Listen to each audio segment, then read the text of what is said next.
This is Coach Lee with my expatcoach.com and marriageradio.com, and in this video I'm going to talk to you about what you need to do if your spouse wants a divorce. So it might be the worst thing that you thought could ever happen to you, and that your spouse, your husband, your wife has said they want a divorce. They probably have even left, and now you two are separated, either legally or otherwise, and you are wondering how in the world you can put the pieces back together. And in this video, I'm going to give you a really good start in putting those pieces back together. Take a second and click the subscribe button below so that you can be notified when I have more videos that are helpful to your situation. And that includes marriage, dating, attraction, and relationship dynamics in general. My name is Coach Lee. I'm a relationship coach. I'm the developer of the Emergency Breakup Kit, which is great for people who are dating and have been broken up with. It's also great for people who have been married and their spouse has left them or wants to leave. A lot of people who are even divorced have said it's been extremely helpful and has gotten them an opportunity to get their spouse back. And I've spoken to plenty of people who have gotten their spouse back from the resources provided in the Emergency Breakup Kit. So the first thing you need to do if your spouse has said they want a divorce is to stay calm. Now, sure, that's easier said than done. No problem, coach. Got it. Ease off your sarcastic thoughts for a moment. I get it. Saying stay calm is very easy to do from my position of the screen. But there is a very strategic reason I'm telling you to stay calm. Have you ever watched a horror movie and you see someone running from a monster, right? And there is a condemned house in front of them. The boards are falling off, the shingles are falling off, the windows are broken out. And in their state of panic, that condemned house looks extremely inviting. And so they run into the house in this blind panic. And what looks inviting to them even more so is the staircase. And they run upstairs. The monster breaks the door down and follows them upstairs to where their only hope is now jumping out of the window to escape the monster, but fall to certain death. That's what panic will do to you. It will cause you to make very poor decisions because you are not thinking logically. You're not using the tool you have to figure out the best plan. Instead, you're operating on fear and too much emotion and panic. Those three things are horrible decision makers. And so if you allow yourself to take action or make decisions while under their influence, you will most likely harm yourself and your odds of getting your spouse back. So that's why I listed as number one, because a lot of the things I'm going to tell you will require you to be logical. And if you are panicking, if you are giving into emotion at the moment, it will be difficult to apply these things or to believe them or to understand them. So I understand you are going through a very painful experience. You are shocked. You're hurt. I'm not belittling that. I'm trying to help.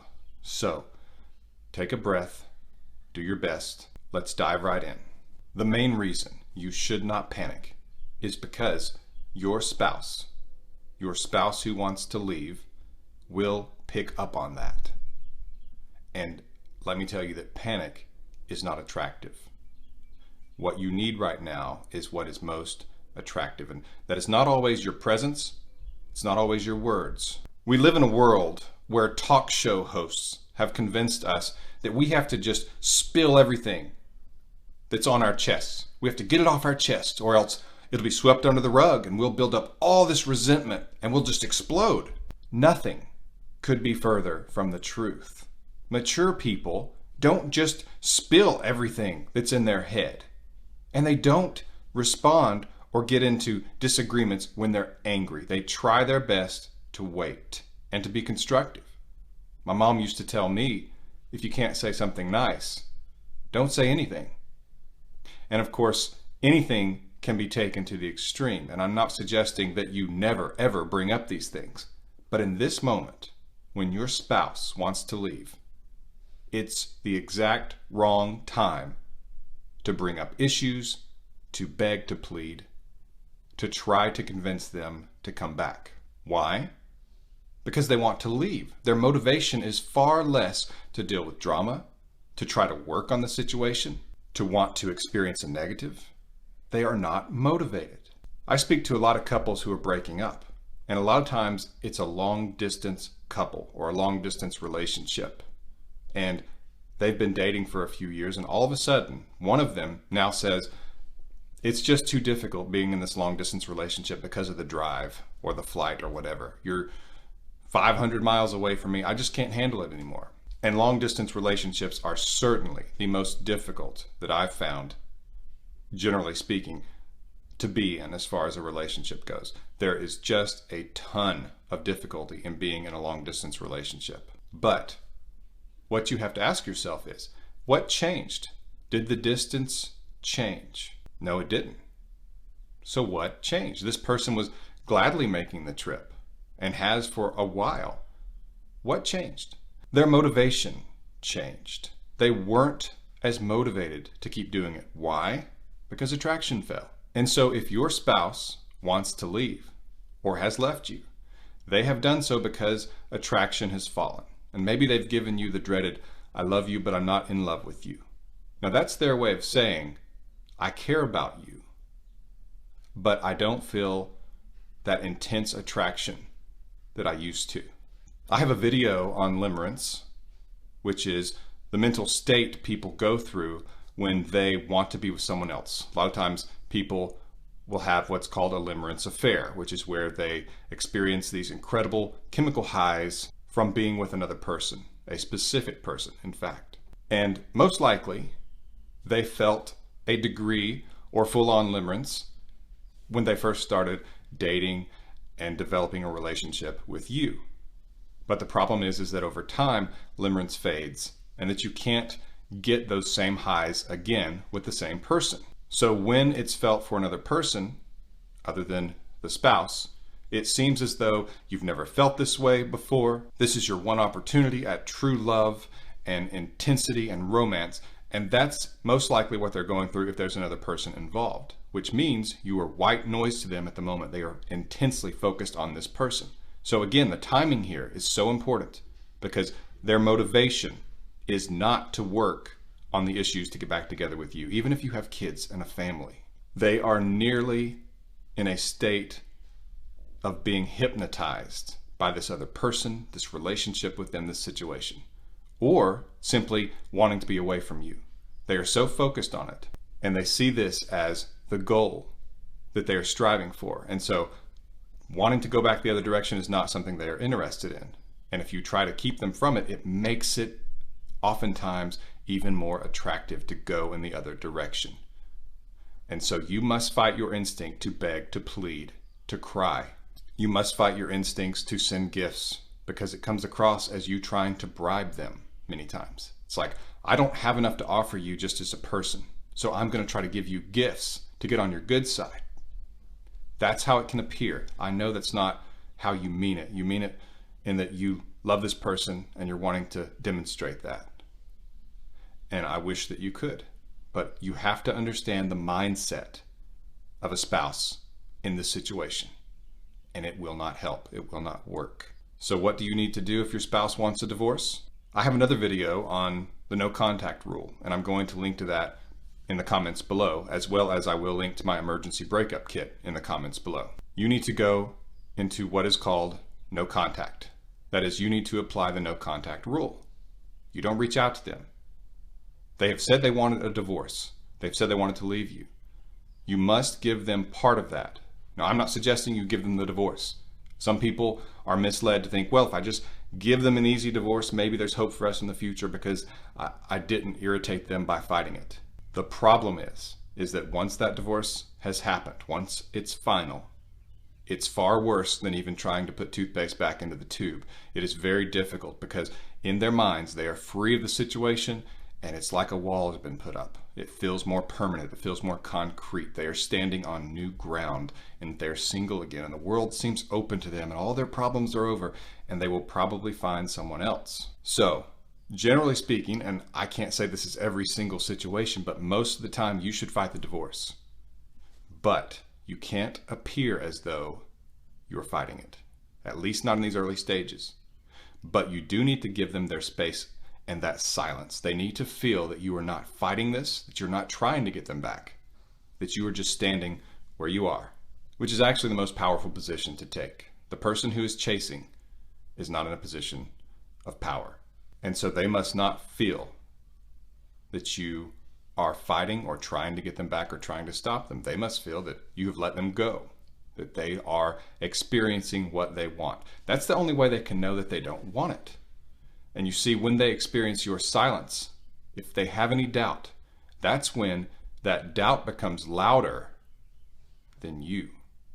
Because if you are begging and pleading, what becomes loudest in their mind, what becomes the forefront of their thoughts is trying to escape. You make that finish line in their minds larger, brighter, more beautiful that they're going to. But if you don't fight it, they don't have to run as hard. They don't have to run as fast. They don't have to strive for it. They can slow down, which is what you want. You want to slow them down. And that's when any doubt they have, and I assure you, there is some doubt. This is not a decision that is made with 100% certainty. It is usually a small percentage even. Let's say it's 60% of them wants it and 40% does not. Over time, that 60% wears down the 40%. This did not happen overnight. They didn't wake up one day and say, I want to divorce my spouse. It was over time. It was gradual sometimes. It moved faster sometimes until they reached a point where they felt they had to make a decision, and this is what they wanted. But most likely, they have some doubts.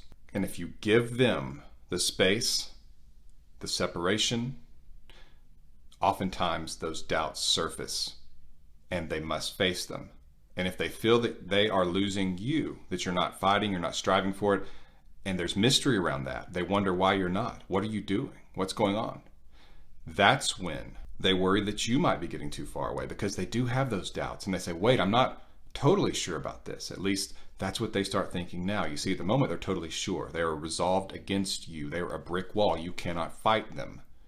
Give them that time and that space and that silence, and they fight themselves. Those doubts fight for you, even if they're small doubts.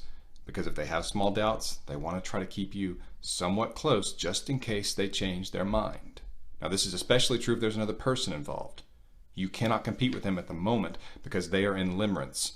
And you can see the link in the comments below for my video about limerence. I also talk about it in my emergency breakup kit, which you can get more information about at myexpatcoach.com, or there's a link in the description below. But fighting when they are in limerence with another person is not only ineffective, it will probably set you back quite a bit because you will appear less attractive and that you are trying to keep them from true love, and they will make you an enemy.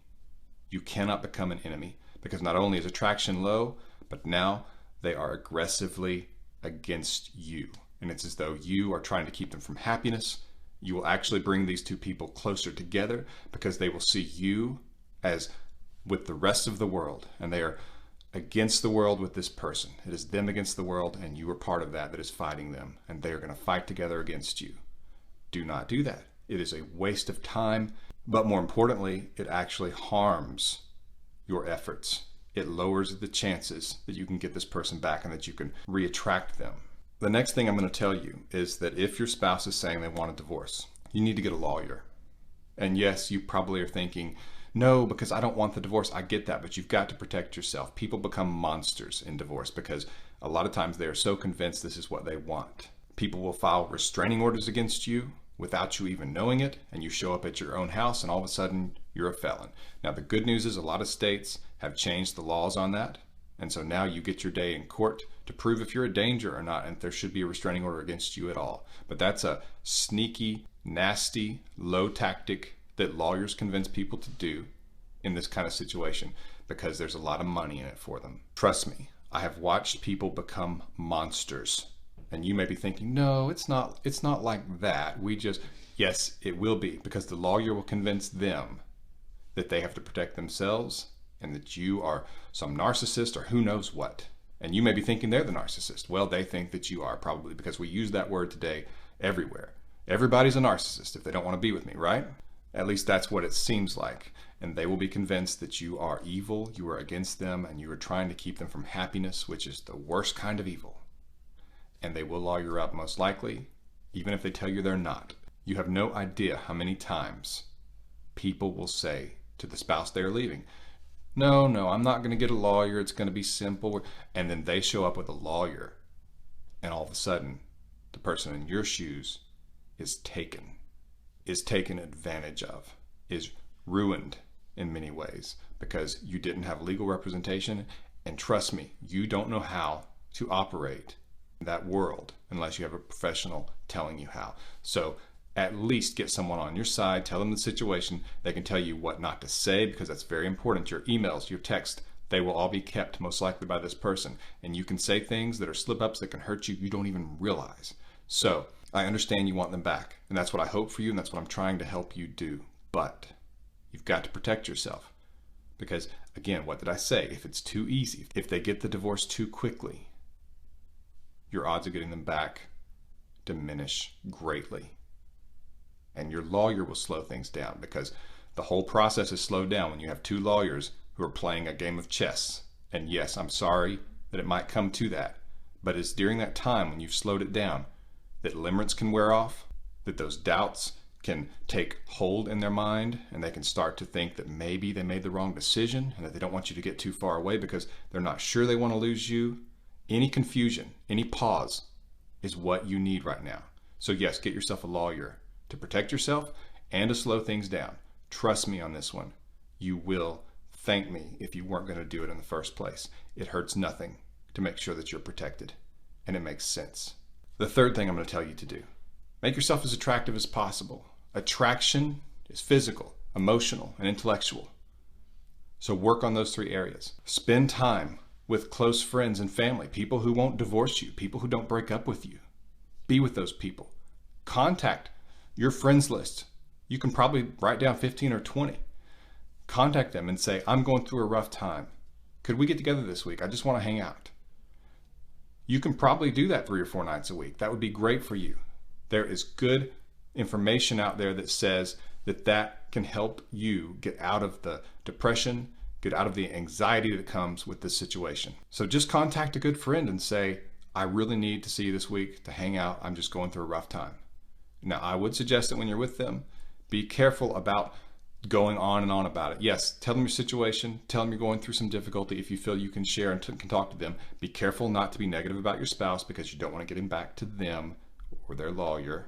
That can get you into trouble. But you can tell them some, get it out a little bit, but concentrate on having fun because you want this person to want to be around you again, and because you need to just have fun, to hang out, to laugh, to visit with another person who is a close friend and is not going to divorce you, that you can feel some stability with and have some fun with. It will make a big difference. You will feel better. Trust me, you will feel better. So go ahead and do that. This is an easy, demonstrable step that you can take to feel better. Write out that list, text them and say, in the next couple weeks, can you get together one night? Put it on your calendar. Try to fill that calendar up with going places with friends, hanging out, being in groups of people, just trying to take a break from what you're going through, socialize, have a good time with people who care about you. That will help you be more attractive because you will not be wallowing in this. You will not be down in this. That's emotionally not attractive when you are.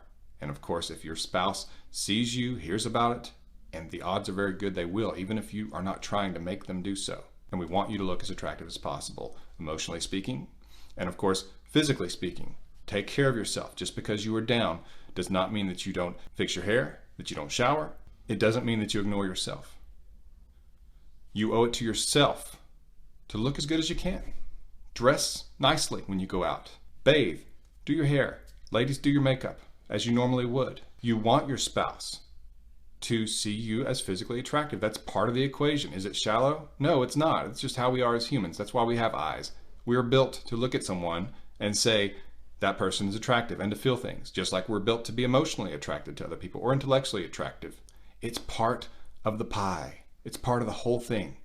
You want to be attractive in every way that you can because humans are built to be attracted to people based on more than just one thing. So again, physical attraction, emotional attraction, and intellectual attraction. Work on all of them. Read a book. Develop a new hobby. Watch the news, though that may get you more down.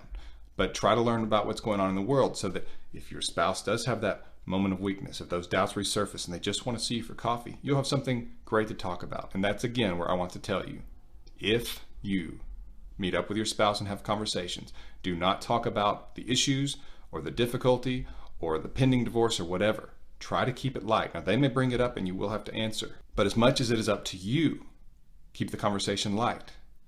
In many ways, feel like you're starting over with this person. Maybe not date one, but early on, where your goal is to reattract them, to get them to fall in love with you again. And you won't do that by trying to hammer out the issues, talking about the divorce. Those are negatives. Those are unattractive things. And right now, we've got to get their attraction up, their motivation up to potentially work on these things in the future. So you've got work to do before you can do that. Now, hopefully, your situation is not as dire as that they are seeking a divorce at light speed. Hopefully, they are not. But if they are, you can slow them down, and you may need to tell your lawyer, look, I don't want this divorce. I want you to slow it down. Might be expensive. You have to decide if it's worth it to you. And I understand that this is very overwhelming. Take a breath. Take it one day at a time. You do have time. It's amazing how long a day really is when you try to focus on the seconds and the breaths and you don't look too far ahead. Right now, you are taking things one day at a time, which takes me back to what I mentioned in the beginning. Stay away from panic. Stick with your plan that I've talked about in this video. Visit myexpatcoach.com or marriageradio.com for more information on reattracting your straying spouse or your ex-girlfriend or ex-boyfriend. This has been Coach Lee with myexpatcoach.com and marriageradio.com, and you can schedule a coaching call with me at either of those websites, and there will be a link to that and the emergency breakup kit in the description below. This has been Coach Lee. Thank you for watching.